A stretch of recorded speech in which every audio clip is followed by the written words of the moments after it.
Good morning, Mironel, wherever you are. You're in Nepal now, so it's not morning. Here it's afternoon already. Good morning to you, though. Thank you. Well, actually, there's something I need to confess. Jeff Brown said to me, Hester, you also need a man on the team. I I almost had a suspicion. because I don't have this thinking in male female people anymore in my head. It's just people. So Yeah, oh yes, yeah. So you are a man, so I'm happy you are a man and you can join us. And what is very important is that you live in Nepal, although you were born in the Netherlands. And what is the most important is that you have worked with Robert Gonzalez and you also bring his heritage further. Let's start with the first one. How is it to be a man on the team? I also kind of incline towards your thinking of not really holding that much importance. And I'm also aware that it is very important how we grow up, and our biology affects us quite a lot in different ways, very often unseen ways. So I think as a man, I can relate to and understand certain things that a lot of men feel and experience in a way that women just don't or can't, and of course vice versa. So I actually do agree with Jeff that it's good to have both men and women on a team. And I also feel confident that if it ever does come up, if we want to hold a male circle in a women's space, I can definitely do that for our IIT and and take care of any sort of specific issues that men might want to be with, and sort of represent this side of humanity, so to speak. Yeah. I really resonate with your answer.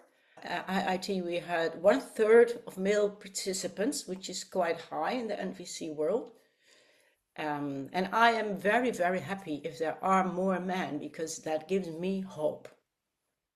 Yes, definitely. I mean, my experience as an NVC trainer is that also in my own trainings, there are more women than men. And tragically, we could say men are responsible for the vast majority of the violence in this world and on this in the history. So I find it in some ways more important for men to study nonviolence, for men to understand regulating emotions and self-awareness and all of what that means. So I really celebrate when more men are coming, and I really want to address even those questions. Why is it men who are um, having such tendencies towards maybe aggression and releasing emotions in more, at least generally speaking, more violent ways? And as a male trainer, I hope also to set an example of what it means to be a man who can become vulnerable or express a deep sensitivity. Hmm. Yeah, yeah, I also resonate with that. I could talk about this for days. I always identified with the cultural male part, but so that's why I'm a little bit confused about the whole story. We're talking about men and women, and I want to just, yeah, acknowledge the whole spectrum of everything in between. Everyone who finds themselves somewhere in between or in the middle or on the Yeah, other side, and yeah, we have stereotypes of men and women, and they are yeah. just not true for everyone, and even for most people. So the second point is that you live in Nepal, and well, you were born in the Netherlands, but you were only here for 3 months, I believe. And so you live in the global south, and we also want to have that lived experience from living in the global south in a Northern Europe IIT. There's a little discomfort in kind of, yeah, holding me as a representative of a lived experience of this global south. I have lived here for 3 years. It's a significant time, and I do have a lot of connection to Nepal and to South Asia, and I've been to India at least a dozen times and spent some significant time of my life in India as well. But obviously, I'm not from the global south, and I'm not Nepali or Indian, and there is really fascinating, yeah, different ways of being and different ways of relating to NVC because of living in Nepal and teaching in Nepal. And the sense of community and community needs is much more advanced here, whereas my experience of the West is, or the North, is much more individual and individualistic. Um, and so I really think we do have things to learn from each other that I am actually teaching in a way in Nepal to support people to be more individualistic. Like the classic example is, let's say, like a Nepali housewife, woman, mother, her needs just don't count. It's like needs, what needs? I don't have any needs. Children's needs, husband's needs, family's needs, but my needs, no. And that is, of course, in my opinion, not sustainable. Whoever you are, you need to recognize you have needs and stand for those needs so that you can prosper, even in a role of loving and giving and supporting and whatever it means to be a woman or a mother in this culture. And at the same time, on the contrary, yeah, we often don't acknowledge collective needs, community needs, the needs of the village, as much in the West, or as obviously as spontaneously. So there's definitely some of my lived experience here in Nepal that has given me another view on life, on how NVC comes into our lives, and especially into our communities. And so it's been a fascinating time living here. Would it be nice that if we balance that more? Because here in the North, it's very individualistic. I believe society is almost cracking up because of everyone living as an individual, and there's a lot of loneliness. So much loneliness. Epidemic of loneliness, yeah. We have the theme of the IIT interdependence because we want to awaken the consciousness about living from interdependence. I relate a lot to living interdependence as a theme. We can address the epidemic of loneliness by acknowledging our interconnectedness and finding even small ways to live that, and potentially even big ways to live that by really creating a depth of community and a depth of trust with the Mhm, people around us, um, so that there really is a sense that we are there for each other. And mhm. that's something that I really appreciate about Nepali culture.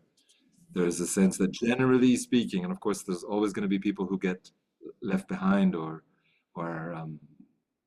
yeah, go through isolation, but as a collective kind of culture, the people are there for each other, and they will feed each other, house each other, support each other, um, finance things with each other. Like there's a whole system of collectively financing things. If someone wants to buy a house, they just borrow money from all their cousins and aunts and uncles, and then slowly pay it all back because they don't rely on the bank. They rely on their community, and this kind of a thing. And it's just understood that like what we have is for us, and it's not what I have is for me.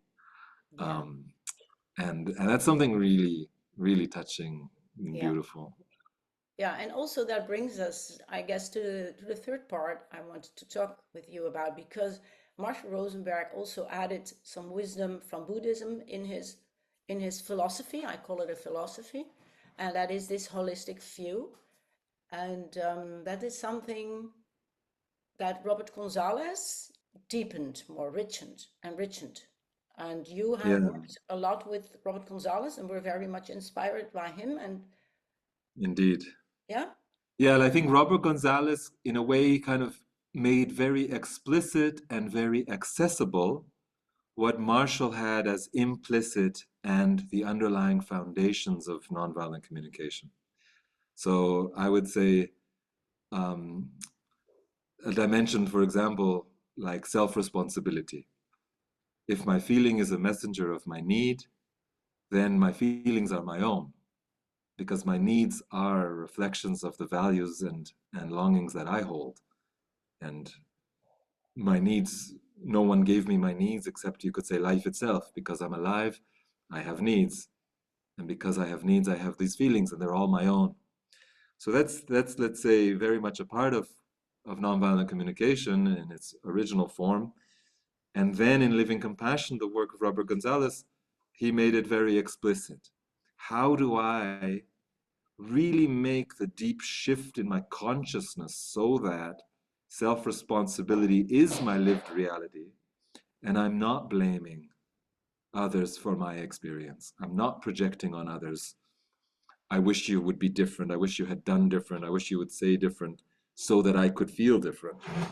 Because even if we know it in our mind, my feeling is messenger of my need, it doesn't mean I live it in my relationships that I hold you fully free from any responsibility for my experience. So I'm really, of course, yeah, enamored by this explicit accessibility to the consciousness within nonviolent communication, and therefore it becomes the spirituality of nonviolent communication, where there is a, a unity, or I can call it a totality, called life. Life is this phenomenon that includes birth and death and all the unfolding in between. And it is a wholeness. There's nothing outside of life, and there's nothing within life that would ever be wrong. Within life, there is only things that are natural, and we could say things that are life enriching, is using Marshall's words, and then life alienating. And how can I be truly nonviolent within myself? How can I hear like my inner critical voice, the one that says, you're not good enough, or you can't do this, or you're never good at anything, and love that voice and have compassion and empathy for that voice, because it's actually just another part of me that wants to serve me. And in that way, integrate my internal violence, which then, from my view, will naturally flow out of me into my relationships, into my work, into my world, so that then nonviolence as an external expression is natural because nonviolence as an internal reality is being integrated. So, yeah, I really experience Robert's work as a deepening of Marshall's work, or making explicit and accessible what Marshall was teaching in the spirituality of NVC. Yeah. The way you talk about it, I really look forward to you adding workshops in our IIT where you can bring this experience and knowledge and wisdom.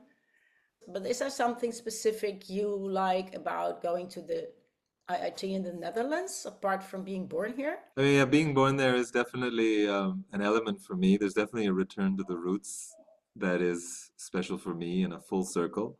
As you said, I haven't actually lived in the Netherlands in any significant way, but it is still my birth land, and there's something about that land and even the language that still resonates with the kind of a deep part of me. So I'm quite touched to be making this full circle from being born to then bringing something back, I hope, of some meaning and contribution.